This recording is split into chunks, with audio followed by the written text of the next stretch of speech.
Hello and welcome to MINIGAME, a podcast about video game stories and why we love them. I'm Michael Ferris. I love a good adventure. There are few things better in a game than immersing yourself in a brand new world, exploring new places, talking to new people, uncovering new societies. One game series that perfectly encapsulates this feeling is the Elder Scrolls series. Since 1994, the Elder Scrolls has offered players massive worlds that were previously only possible in the minds of players of Dungeons & Dragons. What started out as a niche series only for the most diehard of RPG player, the series gained mass appeal in 2011 with the Elder Scrolls V Skyrim. I've recently been playing through the Switch port of Skyrim, and what struck out to me the most was just how action-packed and linear the game feels, especially during its intro. You follow a more powerful AI-controlled character through a dragon attack, while effortlessly mowing down dozens of enemies using swords, bows, and magic. This is a perfect setup for the world of Skyrim as being more of a fantasy-themed playground, instead of the dire and endangered world that the plot of the game wants to establish. This dichotomy made me think of my favorite entry in the series, the Elder Scrolls III Morrowind, and how sometimes less can be more, and having a rich world can be so much more than just having rich aesthetics. In stark contrast to the high-octane opening of Skyrim, Morrowind opens with all of the excitement of a trip to the DMV. You awaken on a boat, not knowing who you are or why you're there. You spend the next hour filling out your character sheet, selecting abilities, reading books, given only a vague idea of where to go next, and someone gives you a quest to kill rats in a woman's home.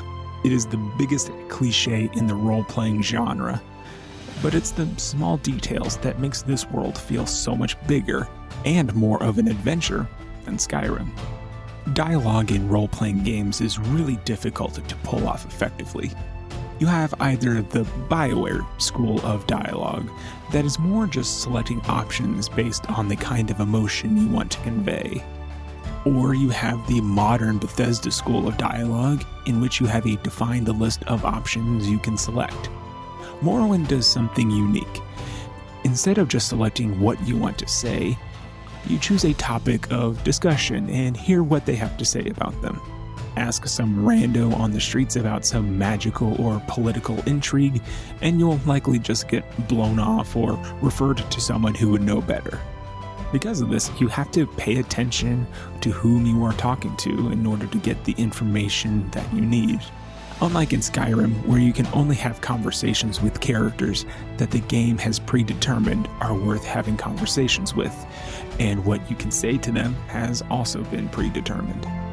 This does lead to a simpler and more accessible experience, and every line of dialogue in Skyrim does have a voice attached to it instead of Morrowind, where everything you have to read, but it also makes every conversation feel a little bit less important.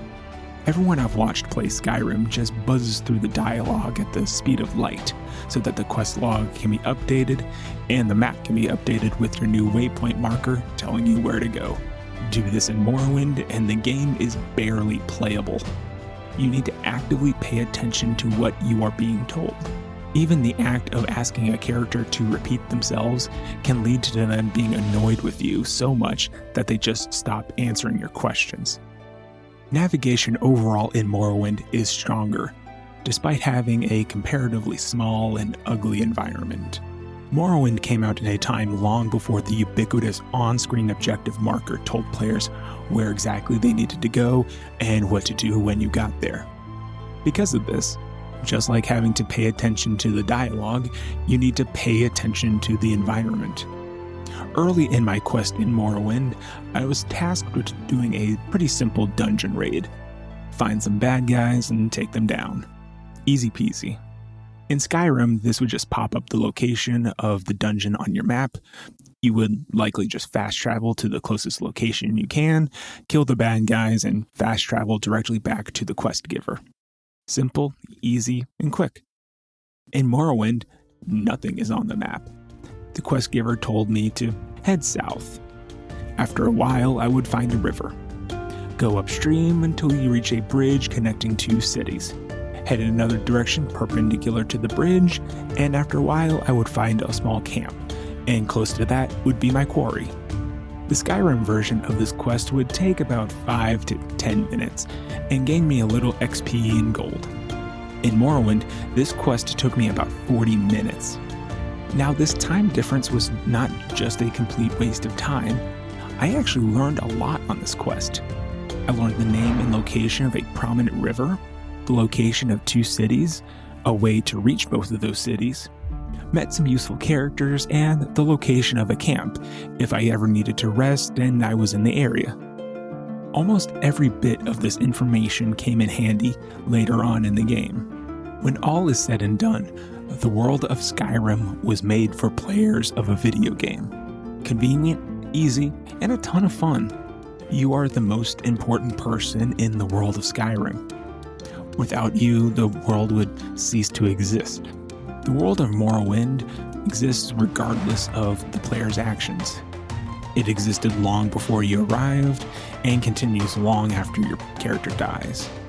It can be difficult and frustrating, but if you give it a chance and take a dive into the deep end of the world of Morrowind, I think you'll have a very rewarding existence in an amazing world. Thank you very much for listening.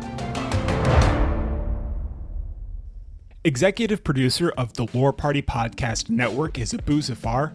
Minigame is written and produced by Michael Ferris. Original music for Minigame is produced by Lawrence Kelly. Follow Lore Party on Twitter and Instagram at lore_party. And check out our website at loreparty.com. Subscribe to Minigame in your favorite podcasting app and leave us a review on Apple Podcasts. It really helps me grow the show. Thank you very much for listening.